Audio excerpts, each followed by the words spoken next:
It's an almighty mess, that's for sure. Now, what happens next? I mean, this is the thing. We have a previous from the European Commission that they take everything seemingly right to the last minute. So will this in any way, shape or form actually help? Well, it probably would help, but whether it's politically possible, I don't think so.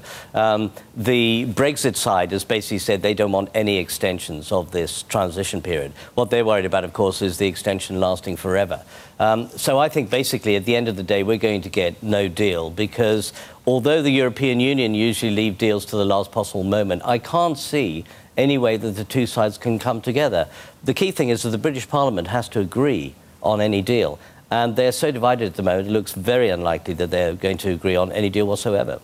Why does this matter to me, sitting here in Hong Kong? I know it's a big deal, but why should I care about this? Well, I think it's part of the erosion of Europe's power. We've also got Italy coming up, of course, and negotiations with Italy about their budget is yet one more thing. And the European Union has been quite successful against various errant partners over the years, against Greece, in sorting out the debt crisis in other places. And they've done it by fair means or foul. But you can only win so many battles. This is one battle that the standard European tactic is saying, this is how it's going to happen until the other side falls over.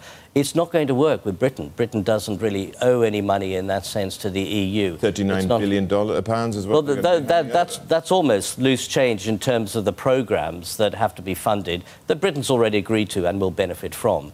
But in terms of Greece, where Greece is beholden to the European Central Bank and the Troika for funding, Britain doesn't have those sort of ties. So they are able to stand up and say, no, we're not going to go along the lines you want. And there is no possibility that anybody in Britain would agree to a border down the North Sea, which, you know, essentially means free transport between Northern Ireland and Southern Ireland. That will just not happen. And I don't think the Europeans have realised yet that Britain has red lines, and those red lines have been reached and can't be passed.